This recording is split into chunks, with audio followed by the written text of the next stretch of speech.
ओम नमो भगवते वासुदेवाय। ओम नमो भगवते वासुदेवाय।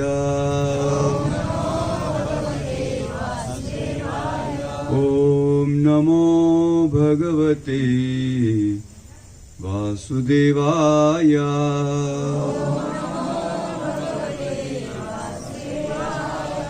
ओम अज्ञानतिरन्धस्य ज्ञानाञ्जनशलाकया चक्षुरुन्मीलितं येन तस्मै श्रीगुरुवे नमः। श्रीचैतन्यमनोभीष्टं स्थापितं येन भूतले स्वयं रूप कदा मह्यं ददाति स्वपदान्तिकम्। वन्देऽहं श्रीगुरो श्रीयुतापदकमलं श्रीगुरून् वैष्णवांश्च श्रीरूपं साग्रजातं सहगण रघुनाथं वितं तं सजीवं साद्वैतं सावधूतं परिजनासहितं कृष्णचैतन्यदेवं श्रीराधा कृष्णपदान् सहगण ललिता श्रीविशाखान्वितं च। हे कृष्णा करुणा सिन्धु दीनबन्धु जगत्पते गोपेश गोपिकान्त श्रीराधाकान्त नमस्तुते। तप्त काञ्चन गौरांगी राधे वृन्दावनेश्वरी वृषभानुसुते देवी प्रणमामि हरिप्रिये। वाञ्छाकल्पतरुभ्यश्च कृपा सिन्धुभ्येव च पतितानां पावनेभ्यो वैष्णवेभ्यो नमो नमः। नमो विष्णुपदाय कृष्णप्रेष्ठाय भूतले श्रीमते भक्तिवेदांत स्वामी इति नामिने। नमस्ते सरस्वती देवे गौरवाणी प्रचारिणे निर्विशेष शून्यवादी पाश्चात्य देशतारिणे। जय श्री कृष्ण चैतन्य प्रभु नित्यानंद श्री अद्वैत गदाधर श्रीवासादि गौरभक्तवृंद। हरे कृष्णा कृष्णा कृष्णा हरे हरे हरे राम राम राम हरे हरे।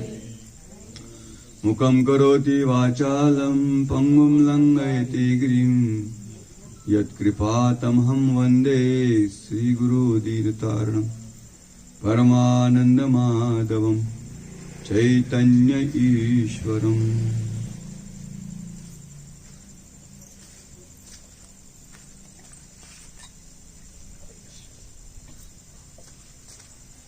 हरे कृष्ण। हरि बोल हरि बोल हरि।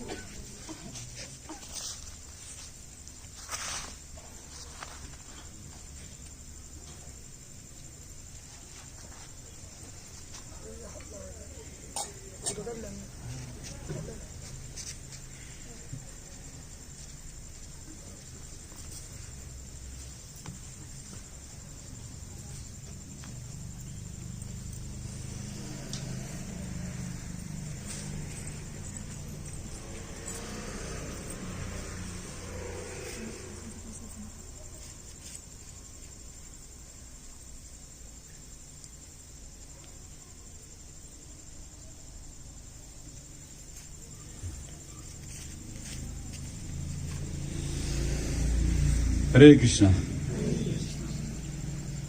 तर पद्मपुराणात आज आपला जो मास चाललेला आहे पुरुषोत्तम मास, तर त्या पुरुषोत्तम मासामध्ये एक विशेष असा एक श्लोक येतोय। तर दानेन भोगेन नश अस्तित्रो गतयो भवन्ति वितस्य यो न ददाति न भुंक्ते तस्य तृतीया गतिर्भवती। या श्लोकाचा अर्थ असा आहे की जो मनुष्य न दान करता न योग्य उपयोग करतो त्याचे दान शेवटी नष्ट होते।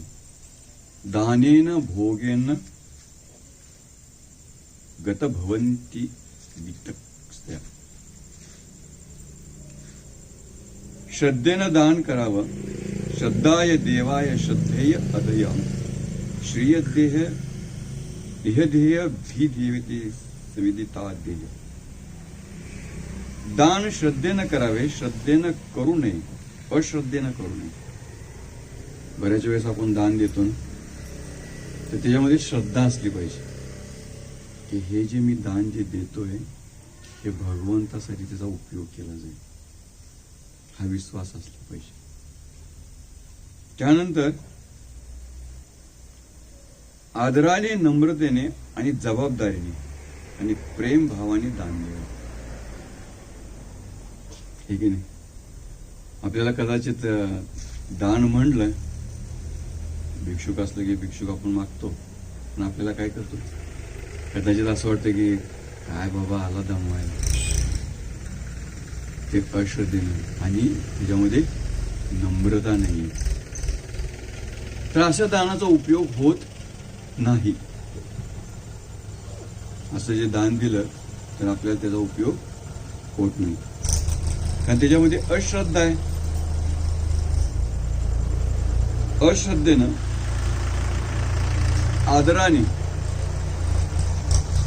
ज्यावेळेस आपण जी काही गोष्ट देतो त्या गोष्टीमध्ये काय असला पाहिजे, आदर असला पाहिजे.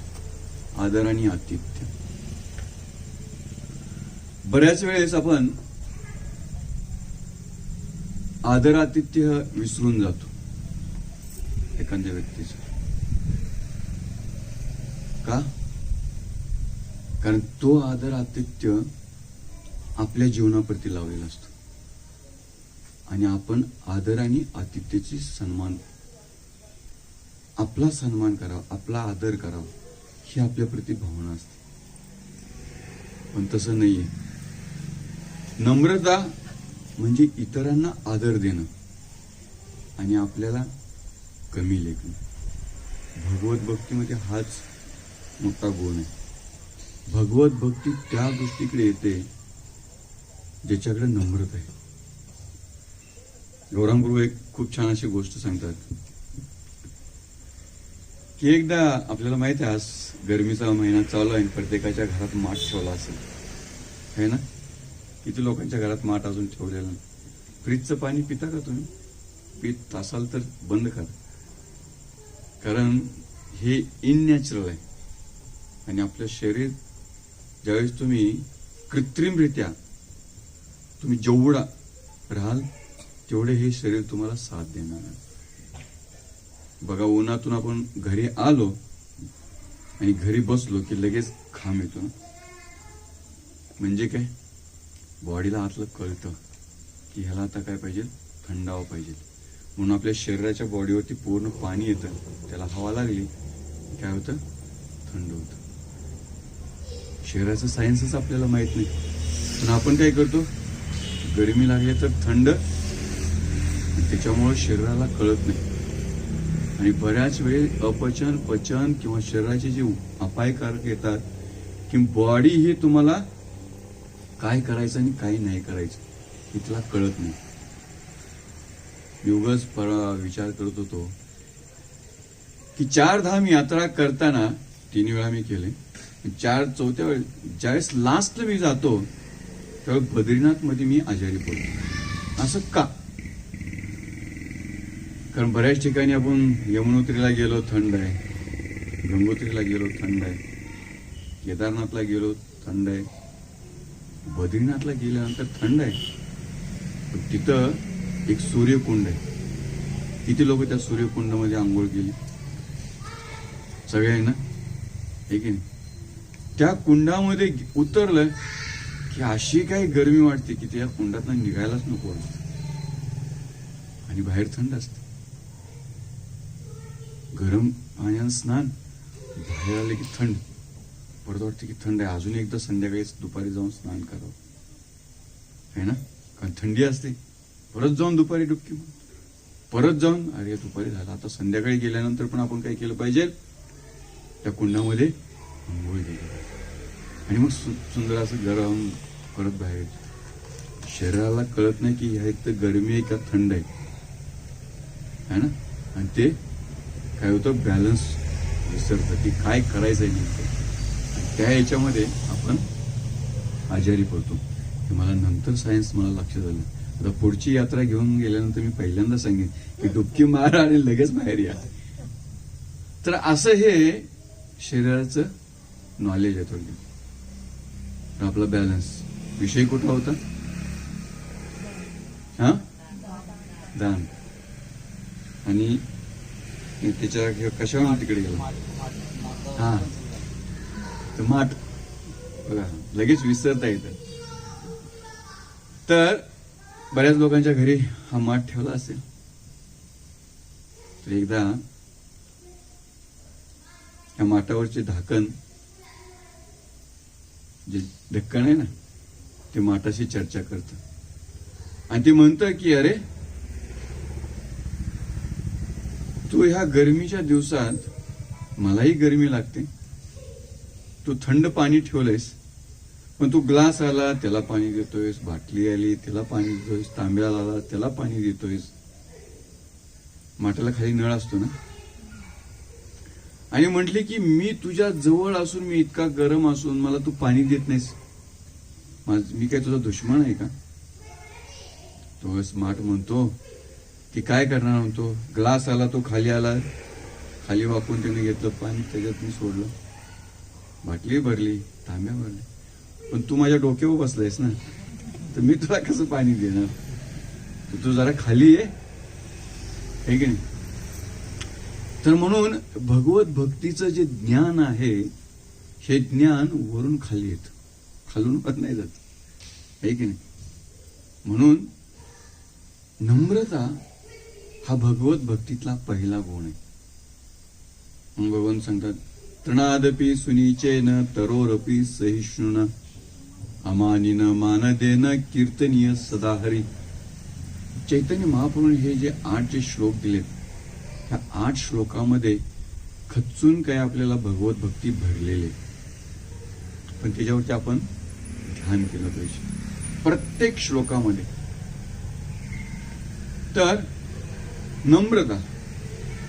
नम्रता अशी असली पाहिजे, तृणादपि सुनीचेन, इतकी सहनशीलता असली पाहिजे, जसं की आपल्याला आता पावसाळा पडला की तण उगवेल, हे ना, आणि त्या तणावरती तुम्ही पाय द्या, ती कधी ओरडतंय का? हा, उलट आपल्याला बरं वाटतं. कधी लॉन मध्ये फिरलाय का? आपल्याला वाटते हा काय लॉन सुंदर आहे, बसतो काय, त्याच्यावर नाचतो काय, वरनं पाय काय देतो. पण ते म्हणतं का कधी, का माझ्यावर पाय ठेवलाय? नाही. तर चैतन्य महाप्रभू म्हणतात की तृण इतकं भक्तीमध्ये आपण काय झालं पाहिजे, सहनशीलता आपल्यामध्ये आली पाहिजे. तृणादपि सुनीचे तरोरपि सहिष्णु. तरो म्हणजे वृक्ष. हा जो वृक्ष जो आहे, आपल्याला माहित आहे, कधी आंब्याच्या झाडाखाली उभा राहा, कुठल्याही झाडाखाली थोडीशी जरी आपल्याला ऊन लागलं तर आपण कुणीकडे पळतो? झाडाच्या खाली पळतो, हे, आणि आपल्याला गारवा तो बरा वाटतो. पण तेच झाड उन्हामध्ये काय असतं, तळपत असतं, आणि त्याच्या खाली गेलं की आपल्याला गारवा वाटतो.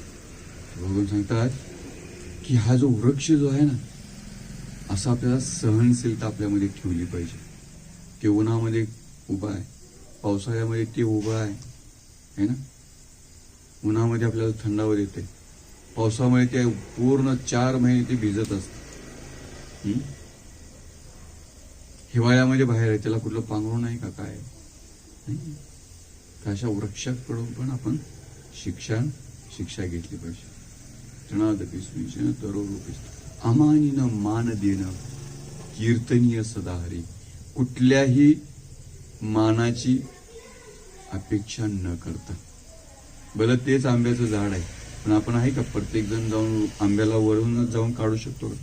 काय करतो? खालूनच धोंडा मारतो, है ना. ज्या वृक्षानं आपल्याला सावली दिली आहे त्यालाच आपण काय करतो, कधी कधी दगड करतो, कधी कधी तोच वृक्ष आपल्याला काय करतो, ढाळी तोडतो, आणि इंधन म्हणून सरपणाला आपण काय करतो, त्याचा उपयोग करतो, ठीक आहे. पण ते कधीही ओरडत नाही. म्हणून हे शिकायचं आहे आपल्याला भगवत भक्तीमध्ये. वृक्षासारखं आपण काय झालं पाहिजे, सहनशीलता असलं पाहिजे. या जगामध्ये आपण भगवत भक्ती नाही केली आणि ज्या ज्या जीवाकडून आपण सेवा घेतलेली आहे, काय घेतलेली आहे, सेवा घेतलेली आहे ती परतफेड करण्यासाठी आपल्याला यावं लागेल. ज्या झाडाखाली तुम्ही बसून उन्हाची सावली घेतलेली आहे पण भगवत भक्ती जर केली नसेल तर तो सुद्धा जीव ज्यावेळेस जन्माला येईल मनुष्य म्हणून, कारण ऋणानुबंध आहे हे जग, असंच नाहीये. ऋणानुबंध, प्रत्येक ऋण फेडावं लागणं, ठीक आहे. म्हणजे प्रत्येकाचं ऋण आपल्यावरती, आपल्या जीवावर.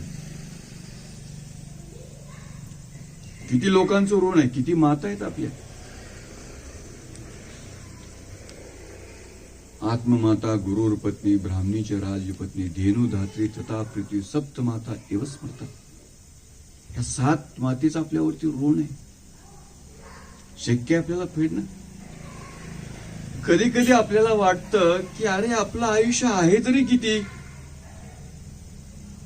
आपलं आयुष्य किती आहे कुणाला माहितीये का? कुंडली असेल ना कोणाची, सगळे आजकाल हुशार लोक आहेत, कुंडली वगैरे सगळं काढून ठेवतात. हा लागती कुंडली ना, पूर्वी नव्हतं. पण पूर्वी भगवंतावरती पूर्ण विश्वासू लोक होते, श्रद्धेनं सगळं काम करायचे. इतकी त्यांच्या मनामध्ये श्रद्धा असायची की देवा जे काय आहे ते तुमच्या कृपेनं आहे. आपण उठलो की करतो का? नाही. उठल्यानंतर आपण भूमीला पहिला प्रणाम केला पाहिजे की हे भूमी मी तुझ्यावरती पाय ठेवणार आहे, क्षमा असू दे, मी जे काही तुझ्यावरती पाय ठेवलेले त्याचं जे काही अपराध होतील ते. प्रत्येक झाडाकडे, प्रत्येक पशु पक्षी जे पण आपल्याला या समाजामध्ये जे जीव आपल्याला मदत करतायत त्या सगळ्यांचं आपल्यावरती ऋण आहे. म्हणून शास्त्रामध्ये सांगितले कमीत कमी हे 7 ऋण तर आपल्यावरती आहेत. हे तर आपल्याला काय झालं पाहिजे, नित्य स्मरण झालं पाहिजे. आणि हे जर आपल्याला नित्य जर स्मरण होत नसेल तर आपण काय कृतज्ञ आहे का कृतज्ञ आहे? काय कृतज्ञ. तर कृतज्ञ होऊ नका, कृतज्ञ व्हा. कृतज्ञ की मला माझ्यावरती हे उपकार आहे. त्याच्यामध्ये काय, आत्ममाता पहिली म्हणजे आपली आई, गुरुर पत्नी, आत्ममाता गुरुर पत्नी, ब्राह्मणी जो ब्रह्मज्ञान देतो त्याची माता, आत्ममाता गुरुर पत्नी ब्राह्मणीच राजपत्नी राजाची पत्नी, धेनु धात्री तथा पृथ्वी. धेनु गाय, पृथ्वी ही पण आपली माता. आत्ममाता गुरुर पत्नी ब्राह्मणीच राजपत्नी, धेनु धात्री, धात्री म्हणजे नर्स, ही पण आपली माता. ज्यावेळेस आई वेदनामध्ये असते त्यावेळेस आपली काळजी कोण घेतं, कोण आपल्याला थोपट, नर्स. धात्री तथा पृथ्वी, धेनु धात्री, धेनु म्हणजे गाय. ही गाय सुद्धा आपली माता आहे. आज शेतकरी सुद्धा गायला विसरून गेले. त्याला वाटतं की केमिकल टाकलं की शेती येते आपली. नाही आहे तसं. या कलियुगात आपण टाकतोय केमिकल शेतीवरती, परंतु खऱ्या अर्थानं शेती तशी पिकते ज्यावेळेस गाईचं गोबर शेण शेतीला जाईल. आता आपलं सगळं रोजचं जे खाणं कसं झालंय, केमिकल झालंय. आपण रोज विष खातोय, विष आपल्याला जाणवत नाही. आणि ह्याच्याशिवाय पर्याय पण नाही. काय पर्याय आहे आपल्याकडे? पर्याय आहे नाही. अशा पर्यायामध्ये नसताना सुद्धा आपल्याला काय केलं पाहिजे, ठीक आहे नाहीये पर्यायामध्ये. कारण कलियुगामध्ये आपण दुर्भाग्य आहोत. कसं आहोत? दुर्भाग्य. आपण भागी नाही. भगवद्गीतेतला श्लोक कुठला आहे तो?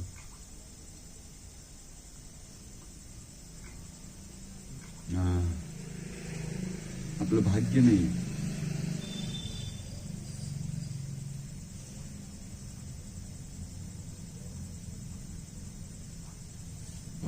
भागवत तुमच्या प्रायेन अल्पायुष्य, प्रायेन अल्पायुष्य.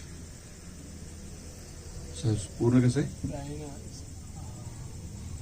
प्रायेन अल्पायुष्य. सुरुवातीचे वेगळे आहे. कलयस्मिन योगे जना मंदासु मंद मतियो मंद भाग्य उपद्रता. प्रायेन अल्प आयुष्य. आपण अल्प आयुष्य आहे. राहे ना अल्प आयुष्य. मंदा सुमंद मतियो मंद भाग्य उपद्यत. मंद आहे आपण. आपल्याला वाटतं की अरे मी खूप बुद्धिमान नाही. भागवतमचा श्लोक वाचला तर मग काही वर्षांनी ते रिपीट न झाल्यामुळं आपल्याला काय झालंय तो विसरून गेलो. ठीक आहे. मागच्या सत्संगाला आपण प्रसाद घेतला. काय भाजी होती नाही आठवत आपल्याला काही. हे की नाही? आपल्याला काही काल परवा भाजी खाल्लेली आपल्याला आठवत नाही. अल्प आयुष्य आहे. स्मृती नष्ट झालेली कलियुगाच्या प्रभाव. तर म्हणून भगवंत मत्ता स्मृतीर ज्ञान अपोनांची. भगवंताकडे स्मृती आणि विस्मृती येते. म्हणून भगवंत म्हणतात की ठीक आहे करत राहा. आपलं आयुष्य खूप छोट आहे. खूप खूप छोट आहे. भगवंत आणि स्वर्गलोक जनलोक तपलोक ह्या लोकांच्या दृष्टीनं आपलं जर आयुष्य जर पाहिलं ना काहीच नाहीये. काहीच नाही आयुष्य हे ना. जसं कोणीतरी बारडी ओतली तिथं आणि मुंग्या असतील तिथं तर त्या मुंग्या कशा पळतात तिकडे तिकडे. त्यांना वाटतं की पूर आला पूर. पण खरंच पूर आला का नाही. पण त्यांचा पूर जो आहे काही सेकंदात नष्ट होतो हे ना. पाणी जमिनीत गेलं की झालं. परत त्या मुंग्या काय करतात बाजूला येतात आणि हळूहळू तरुण बाजूला जातात. काय आयुष्य आहे त्यांचं मुंगींचं. आता त्यांचं आपल्या आयुष्यानुसार त्यांचं आयुष्य काहीच नाहीये. विचार केला तर भगवंतांच्या ह्याच्यानुसार आपलं आयुष्य काय थोडस. सत्ययुग द्वापारयुग त्रेतायुग कलियुग किती मोठे मोठे. आपलं कलियुग किती 4,32,000 वर्षाचं कलियुग आहे. किती 4,32,000 वर्षाचं कलियुग आहे. आणि आता किती वर्ष झालेत 5,000 वर्ष. म्हणजे कलियुग किती भयानक पुढे असणार आहे आपण विचार करू शकतोय नाही. ठीक आहे ना. जसा शेतकरी आपला ज्यावेळेस शेती करतो ते शेती पेरतो त्या पिकाचं किती आयुष्य आहे ठीक आहे. किती 2.5 महिन्याचं पीक असतं. 2 महिन्याचे. आता तर माहित नाही किती. जसं जसं आपण आधुनिकतेचा उपयोग करतोय की लगेच पाहिजे. टॅमॅटो किती महिन्यात येतात तो 2.25 महिन्यात ना. शेतकरी नाही लावत नाही का तुम्ही टॅमॅटो. आताच फक्त ऊसच माहित आहे हे की नाही. वर्षाला आता कांड टाकलं की पुढच्या वर्षी हे जाणार आहे बस. ऍक्च्युली खरा शेतकरी जो आहे ना पूर्वीचे जे शेतकरी आहे ना बी कधी लावायचं कसं लावायचं कुठला मोसम आहे सगळं त्याचं कॅल्क्युलेशन असायचं.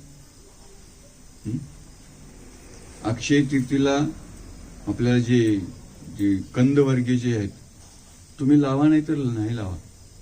एखादा बटाटा तुम्ही आणून ठेवा 1 महिना अगोदर. अक्षय तृतीयेच्या दरम्यान तुम्हाला त्याला रुजणार म्हणजे रुजणारच ते बियाणं. कंदवर्गीय हळदी कधी घरामध्ये आपल्या ते असली जुनी हळद भले ती हळद ऑक्टोबरला काढलेली परत नंतर पुढच्या महिन्यापर्यंत ती लगेच होती का फलद्रूप. तिला कोंब येतात का नाही. ती बरोबर अक्षय तृतीयेच्या दरम्यान तिला बरोबर अंकुर येतात.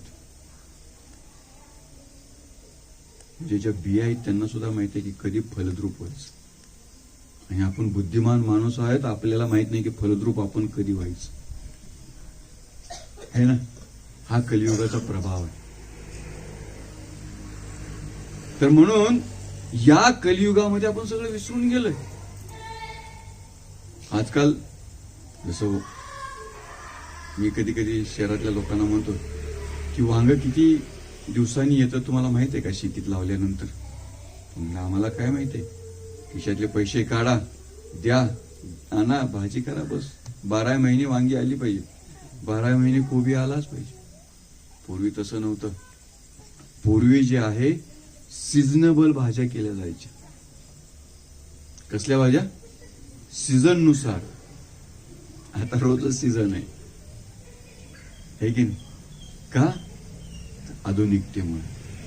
आपल्याला माहित नसेल की आता आम्ही ज्या ठिकाणी राहतो त्या ठिकाणी आदिवासी भाग आहे परवा मी इथून गेलो आणि गेल्यानंतर कधी कधी मला पोचायला तिकडे वेळ होतो म्हणून मी गाडी अगोदरच आणून ठेवलेली असते. गेलं की भक्तांच्या घरी प्रभूजी आज थांबा, आज शेवळ्याची भाजी. म्हणजे शेवळा तर मला माहिती आहे.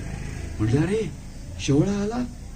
किती लोकांना शेवळ्याची भाजी माहिती नाही? कोकणामध्ये असते का माहित नाही, इकडे आहे की नाही. तर जसं वातावरण तयार झालं पावसाचं की हे जमिनीतून त्या भाज्या येतात. कदाचित गुगलला असलं तर बघा शेवल्याची भाजी. आणि ती उगवली की त्याला कट करून आणतात आणि ते सुंदर अशी ती भाजी आहे शेवला. त्याच्यानंतर अनेक 2-4 प्रकारच्या अशा भाज्या आहेत. तर मला आदिवासी काही बंधू जे आहेत ते मला आणून देतात. तर हे कुठून आलं? निसर्ग आपल्याला बरोबर त्या गोष्टी आणून देतोय. कारण भगवंताला माहिती आहे की प्रत्येक जीव माझ्यावरती अवलंबून आहे. तर म्हणून भगवत भक्ती करत असताना जर आपण भगवंतांच्या नियंत्रणाखाली असो तर भगवंत आपल्याला सर्व काही मदत करतात. तर या ठिकाणी भगवत भक्ती ही आपल्याला तिथून चालू होते ज्यावेळेस आपल्या जीवनामध्ये नम्रता येते. तर ह्याच्यामध्ये भगवद्गीतेमध्ये सांगितलं जातं की सात्विक दान ते आहे. जसं पहिलं सांगितलं आपण की कशा पद्धतीनं दान हे करताना श्रद्धा असली पाहिजे त्याच्यामध्ये. ज्यावेळेस आपण श्रद्धेनं दान करतो, भगवंत भक्ती सुद्धा सांगतात श्रद्धा मात्र शुद्ध नाम से हटते बिकाय. तुम्ही माझं नाम घेताना त्याच्यामध्ये श्रद्धा पहिली ठेवा. मी हरिनामाचा बाजार खोललेला आहे. कुठलं भजन आहे हे? नामेर हट्टे खुले. सुरुवात कशी आहे? नादी या गोद्रुमे नित्यानंद महाजन पती याचे नाम हट्ट जीवेर कारण. हे नादिया गोद्रू मध्ये चैतन्य महाप्रभू आणि नित्यानंद महाप्रभूंनी हा नाम हट्टाचा बाजार खोललेला आहे.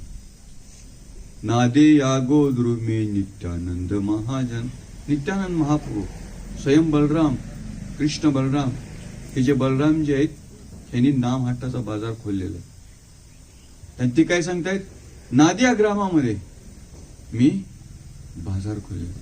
नादी या गोद्रू में नित्यानंद महाजन पती याचे नाम हट्ट जीवेर कारण.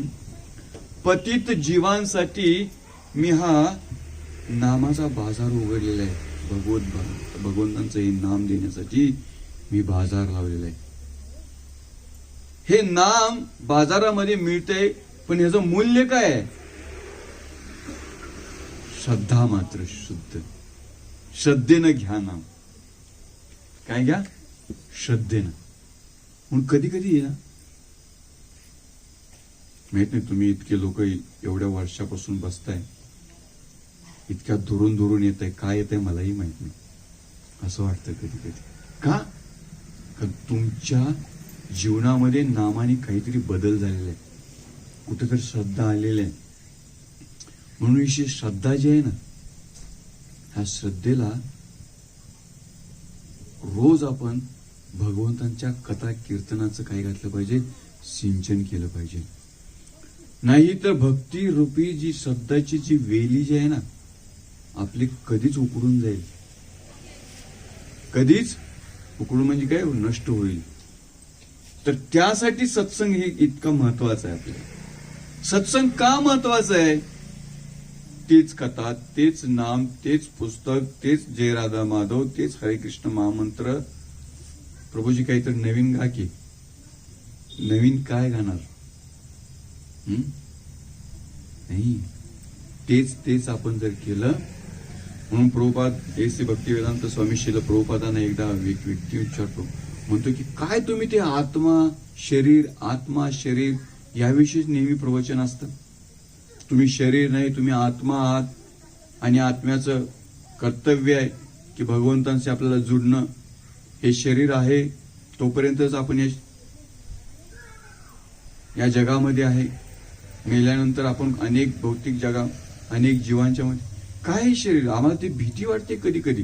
तुम्ही शरीर आणि आत्म्याविषयी बोलला तर प्रभुपाद म्हटले की हेच तर भीती वाटली पाहिजे की मी शरीर नाहीये, मी आत्मा आहे.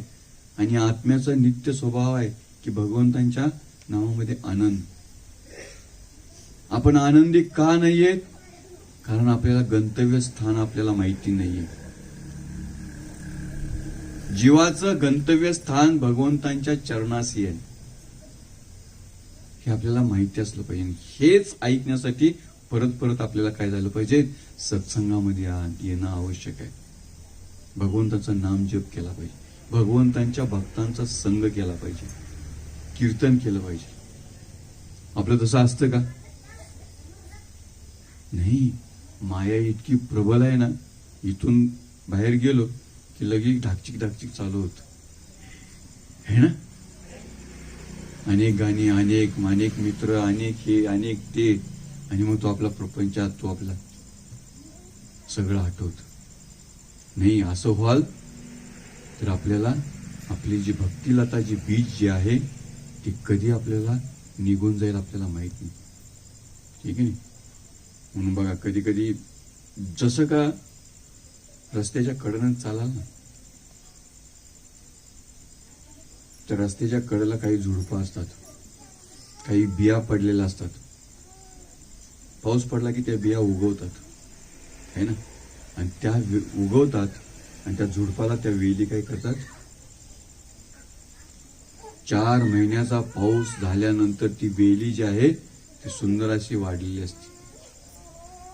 पण बारीक सारीक जर तण जर आजूबाजूला जर उगवलेला असेल तर त्याच्यावरती कधी पाऊस पडतो, त्याला कधी पाणी मिळतं, नाही तर कधी पाणी जास्त होतं का काय होतं, ते तण काय होतं, कधी नष्ट होऊन जातं. भक्तीला भक्ती लता म्हटलेलं आहे. भक्तीची काय आहे? लता. आणि ही भक्ती लता कशाचा ना कशाचा तरी तिला आधार लागतो. जर त्या लतेला जर आधार नसेल तर ही लता काय होईल, कुठेही निघून जाईल है ना.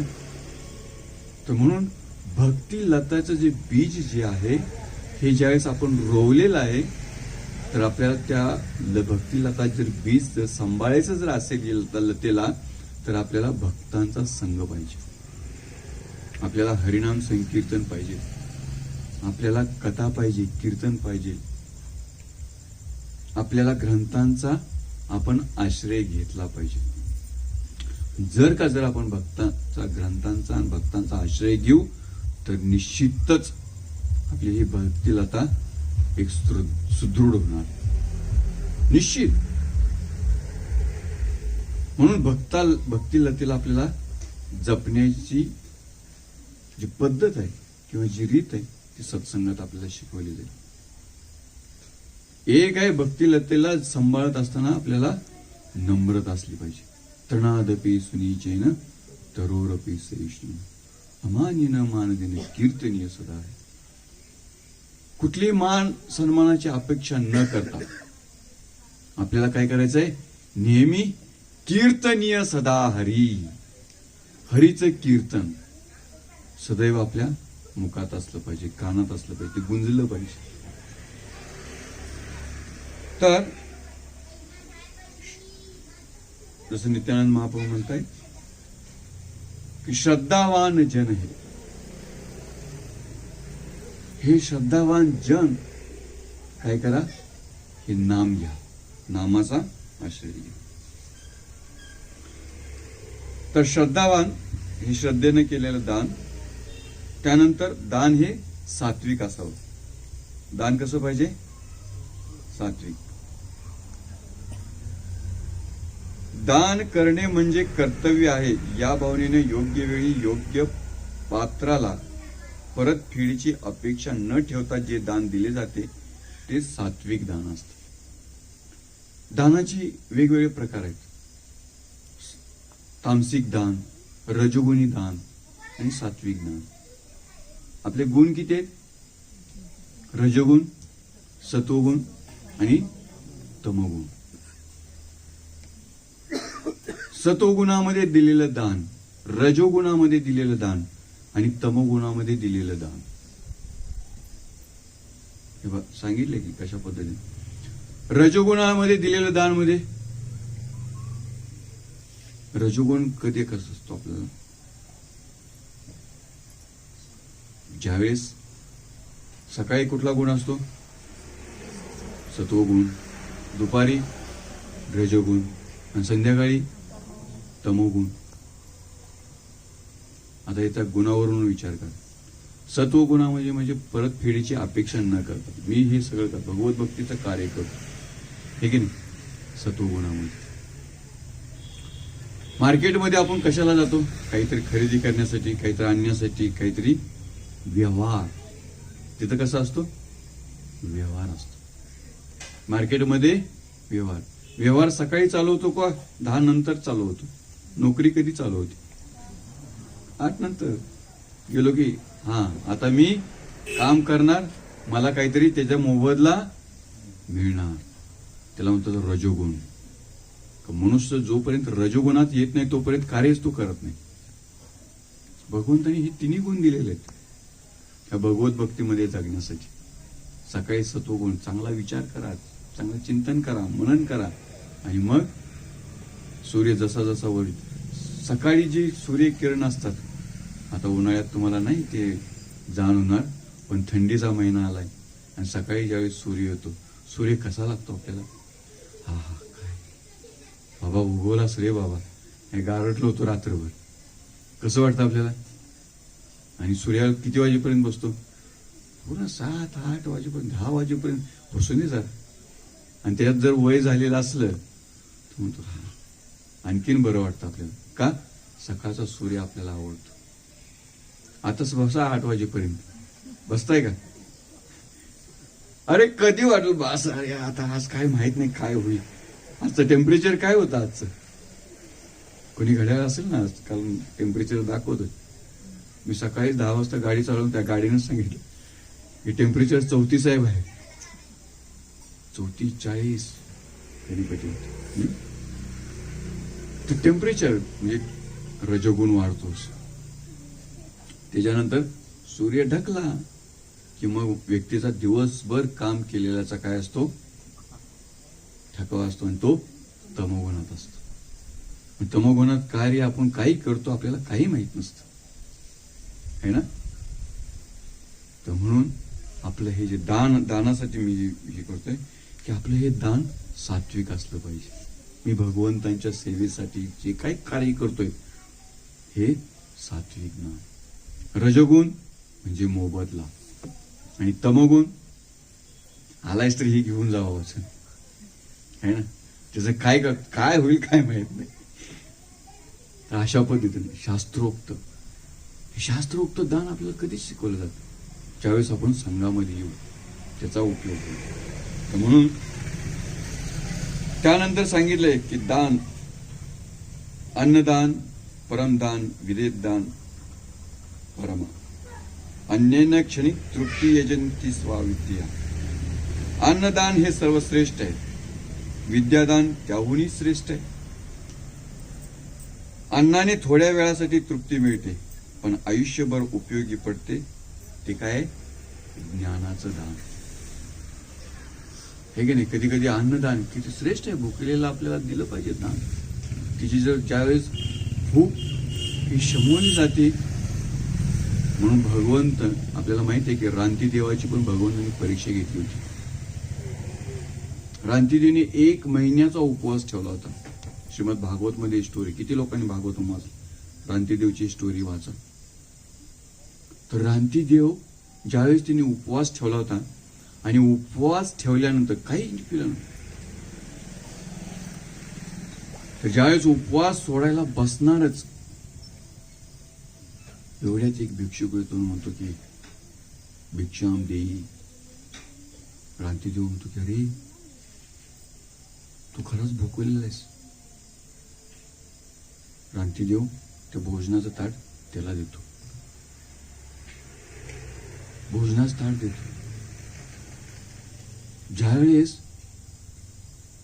ते भोजन संपलं, आता पाणी प्यायला बसलाय, पण एक क्षुद्र व्यक्ती येतो, म्हणतो की मी खूप तहानलेला आहे, मला पाणी द्या. क्रांतिदेव तो पाण्याचा जो मटका होता तोही त्याला देतोय आणि क्रांतिदेव शांत बसून भगवंतांचं नामस्मरण करतो. असं वाटतं की क्रांतिदेवचा आता जीवच सुटणार आहे. आणि भगवंत येतात आणि म्हणतात की रे क्रांतिदेव, वास्तविक मी तुझी परीक्षा घेतलेली आहे आणि तू ह्या परीक्षेला पात्र झालेला आहेस. तर म्हणून जसं अन्नदान तसंच विद्यादान. प्रभुपादांनी सांगितलं की ज्या वेळेस मंदिर आपलं खुलेल त्यावेळेस काही ना काहीतरी आपला प्रसाद हा दान झालाच पाहिजे. ज्यावेळेस गोवर्धन इको विलेज हे आम्ही स्थापित केलं त्यावेळेस आमच्या हालत त्यावेळेस खूप परिस्थिती बेकार होती. अशी परिस्थिती होती, एकट्यानं चपात्या लाटायच्या, एकट्यानंच हे करायचं. त्या चौघा आम्ही भगवत भक्ती करत त्या लँडवरती आम्ही बसलो होतो. आम्हाला हा लँड मिळाला. कधी कधी बाकीच्या कामामुळं आम्ही एक कुक पण ठेवला होता. म्हटलं की आता बाकीची काही सेवा आहेत, आपल्याला एक स्वयंपाकी पाहिजे. तो स्वयंपाकी होता सिटीत राहणारा. तो गाव सोडलं होतं, त्यानं आलता शहरामध्ये आणि त्याला वाटलं की अरे आपण शहरात गेलोय. मग कधी कधी मुंबईचे काही आपल्याकडं स्वयंपाकी यायचे, ते स्वयंपाक करायचे. त्याला वाटायचं की मी कुठं जंगलामध्ये आलोय नोकरी करायला. 4 दिवस तो चांगला बनवायचा, 5व्या दिवशी तो आपला मग करपलेला भात, डाळीला तडका जो मारणार तो पण जळलेला. का असं? कारण कुक बरोबर नाही असं म्हणणार आणि हे पाठवून देणार. आम्ही म्हटलं की अरे हे तर खायला मिळते ते भाग्य आहे म्हणायचं, समजायचं आणि आम्ही तो प्रसाद खायचा. नंतर स्वतःच कुकिंग कधी कधी करायचं. परिस्थिती बिकट असते प्रत्येक वेळेस. तर ज्या वेळेस आपल्याला भोजन जी गरज असते ना त्यावेळेस काही असू दे ते आपण काय करतो, आनंदाने घेतो. गरजेला महत्व आहे. काय? गरजेला महत्व आहे. तर म्हणून अन्नदान तितकंच महत्व आहे की आपण एखाद्या व्यक्तीला भगवंताविषयी ज्ञान देतोय. कारण ज्ञानाअभावी या भौतिक जगात आपल्याला काय होईल, जन्म जन्मांतर आपल्याला परत परत जन्म घ्यावे लागतात. पुनरपि जननम पुनरपि मरणम जठरे जैनम शयनम यही संसारे खलु दुस्तारे. या संसारात परत परत जर ज्ञान नसेल आपल्याला भगवत भक्तीचं तर आपल्याला या संसारामध्ये परत परत आपल्याला यावं लागेल. परत पुन्हा पुन्हा जन्ममूर्तीच्या चक्रामध्ये आपल्याला काय करावं लागेल, दुःख भोगण्यासाठी यावं लागेल. मग अन्नदान श्रेष्ठ या जगामध्ये का या जगामध्ये भगवंतांचं ज्ञान श्रेष्ठ? परिस्थितीनुसार काय आपल्याला ते ठरवावं लागेल, हे की नाही. भुकेलेला भुकेचं ज्ञान अन्नदान देणं हे तितकंच महत्वाचं आहे. त्याचबरोबर असं भगवंतांचं महाप्रसाद जर आपल्याला जर दान दिला तर तो अतिशय सुंदर. तर प्रभुपादांनी जी मुवमेंट सुरुवात केली, अन्नदानच नाही त्याच्याबरोबर ज्ञानाचं दान सुद्धा देणं तितकंच महत्वाचं आहे. म्हणून प्रभुपादांनी अनेक ठिकाणी मंदिर उभा केली. प्रभुपादांना कधी कधी काही लोक म्हणायचे, इतकं मंदिर महत्वाचं आहे का? हा, प्रभुपाद म्हणले की माझ्यासाठी मंदिर नाही, मंदिर तुमच्यासाठी. मी तर एका झाडाखाली बसून प्रवचन करायला तयार आहे. किती लोक झाडाखाली बसून ऐकायला तयार आहेत? याल तुम्ही झाडाखाली? प्रभुपादांचं एकदा प्रवचन एका 5 स्टार हॉटेलमध्ये ठेवलं होतं. आणि एक व्यक्ती म्हणतो की प्रभुपाद, तुम्ही एवढा खर्च करून 5 स्टार हॉटेलमध्ये कशाला प्रवचन ठेवलो? हे पैसे वाचवले असते ना. त्यावेळेस प्रभुपादांचं हे सेंटेन्स आहे, हे वाक्य की अरे म्हणले, कम्फर्ट झोन मध्ये ऐकणारी काही लोक आहेत त्यांच्यासाठी आहेत म्हणलं. त्यांना सुविधा दिला तर ते तिथे येतील. मी झाडाखाली बसून जर कीर्तन केलं, भजन केलं तर किती लोक येतील. हाय म्हणले एखादं भिक्षुक बसलंय, वाजवत असेल, त्याला भूक लागली असेल म्हणून ते कीर्तन करतंय, आले असते नाही. म्हणून मी मंदिर बांधलेत किंवा मी एका विशेष ठिकाणी जाऊन मी प्रचार करतोय, ह्याचं कार्य काय की समाजानं त्या ठिकाणी यावं, आश्रय ग्रहण करावा, भगवंतांचं दर्शन करावं आणि भगवंतांचा महाप्रसाद तिने घ्यावा. यासाठी मी मंदिर बांधतोय, माझ्यासाठी नाहीये. हे की नाही? तर किती लोक आता पावसाळ्यामध्ये इथं बसून ऐकतील कीर्तन. आत बसले तर घाम पडतोय, बाहेर आलं तर पाणी पडतंय, बसायचं तरी कुठं? त्याच्यासाठीच आपल्याला मंदिराची बांधणी आपल्याला केली पाहिजे. नाहीतर आपल्याला मंदिराची काय नाही, काय गरज नाही. तर म्हणून प्रभुपादांचं हे जे मुवमेंट आहे ना, हे परिस्थितीला धरून आपल्याला चालवायचंय. हे की नाही? कशाला धरून? परिस्थितीनुसार. म्हणून प्रभुपाद म्हणतात utility is principle, books are the basis आणि प्युरिटी इज फोर्स. तुमची शुद्धता ही इतरांना. हरे कृष्ण. त्यांना जरा शांत बसू, घेऊन बसू आपण. तर प्रभुपाद म्हणतात की पुस्तक हा आपला बेस आहे, ग्रंथ हे आपले बेस आहेत, हे रोज आपण अध्ययन केलं पाहिजे. हा आपला बेस आहे. आपली उपयुक्तता, जे युटिलिटी जे आहे, उपयुक्तता, आपण कसा त्या गोष्टीचा उपयोग करतो, त्याचं काय आहे? प्रिन्सिपल, तत्व. Utility is principal.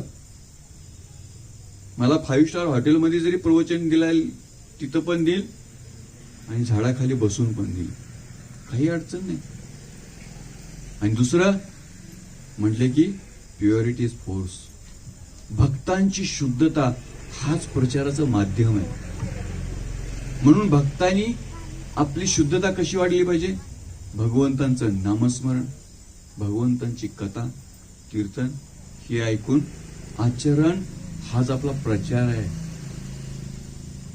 म्हणून भक्तांनी आपली शुद्धता वाढवायला पाहिजे. तर यासाठी आपण काय करतोय?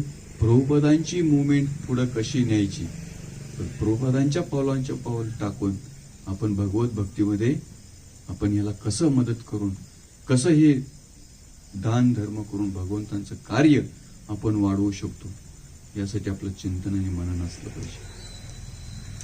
तर म्हणून आपल्याला पुढचं जे काही कार्य आहे हळूहळू आपल्याला करायचंय. मागच्या वेळेस आपल्याला अनाउन्समेंट केली ना, कशाची अनाउन्समेंट केली होती? हा, कसली? हा, आपल्याला जागा पाहिजे होती, बसायला जागा. ही पण जागाच आहे, खाली बसलाय की अजून कशाला पाहिजे जागा? आई सांभाळा यार.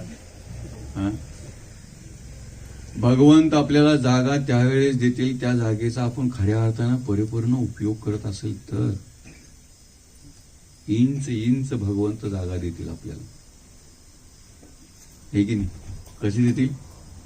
म्हणून आपल्याला पाय पसरायला जर जागा असेल तर आपण फैलवतो ना, जागा नसेलच तर काय करतो? मांडी घालूनच बसतो. हे की नाही? प्रत्येक गोष्ट आपल्याला भगवंत देतात ज्यावेळेस गरज असेल त्यावेळेस, असेच देत नाहीत. गेल्या 9000 पासून 2009 पासून आपण भगवंतांना कुठेतरी चांगलं छोटंसं सेंटर आपल्याला दिली जागा. आपण चांगलं, आता भक्त वाढले, आता आपल्याला परत जागेची अपेक्षा आहे, छोटंसं काहीतरी करायचं. तर त्यासाठी आपण इच्छा केली आणि भगवंतांनी आपल्याला रिझल्ट पण दिला. गेलं 5, 7, 8 वर्ष आपण शोधत होतो, तर भगवंतांनी आपल्याला एक जागा दाखवलेली आहे. आणि ती आपल्याला मिळालेली आहे. बघा, गेल्या वेळेस काही लोकांच्या डोळ्यामध्ये पाणी आलं, अश्रू आले. बघून म्हणलं, यार का रडताय तुम्ही, यार भक्ती करा. काही काही लोकांच्या डोळ्यात अश्रू आले. भगवंतानी दिली आपल्याला. एक आठवडा पण आपल्याला लागला नाही. ज्यावेळेस भगवंत आपल्याला देतात ना, देंगे तो छप्पर फाड़ के देंगे, देंगे तो छप्पर फाड़ के देंगे. कस काढेंगे, जब तक कस नहीं निकलेगा तब तक दिलेल्या गोष्टीचं आपल्याला महत्व पण कळणार नाही. नाहीतर आपण असं म्हणा, हे ना, जसं आजकाल कपडे धुतात ना, मशीन मध्ये टाकतात, हे का नाही, पण कॉलरचा कट कधीच निघत नाही. माताजींना विचार निघतो का? मग काय करतात, बाहेर घेताना त्याला घासतात चांगलं. हा, हे का नाही, तसं आपल्या भक्तांना घासलेलं आहे. हा, आणि एका आठवड्यात रिझल्ट दिलेला आहे. सुंदर अशी आपल्याला जागा मिळालेली आहे. भक्तांचा इथूनच 10 किलोमीटरवरती चांगल्या रोडला आहे. आणि भक्तांनी जीव की प्राण लावून त्याच्यामध्ये आपलं डिटरमाइंड शक्ती लावलेली आहे. तो प्रत्येकाने वचन पण घेतलेलं आहे की मी एवढं हे करेन, ते करेन, ते करेन. करायचंय. करणार की नाही? आवाज यार कमी आहे. इकडनंच आवाज आला. तुम्हाला काय जेवलाय वाटतं? हे जेवलेलं आहे. करायची का नाही? शक्ती लावायची का नाही? अजून कोणाचे हात वरती आहे ना त्या, तर लावायची. काही हो, प्रयोजन आज येता येतं म्हणलं. आपलं शरीर यार आता जाणारच आहे. शरीर पण विकायला चालू म्हणलं. काय बोलताय म्हणले प्रभूजी. प्रसंग पडले तर बघू. हरे कृष्ण. तर आपल्याला सुंदर अशी एक जागा मिळालेली आहे. तिच्यावरती भक्तांचं खूप ध्यान आहे. बरेच भक्त सिनियर भक्त जाऊन आलेत. आणि आपल्याला ह्याला कस लावायचंय. तर हरे कृष्ण. तर काय अनाउन्समेंट करायची आहे का? आता बंद करा. तर आपल्याला ही सत्संगासाठी जागा आपल्याला उपलब्ध करून घ्यायची.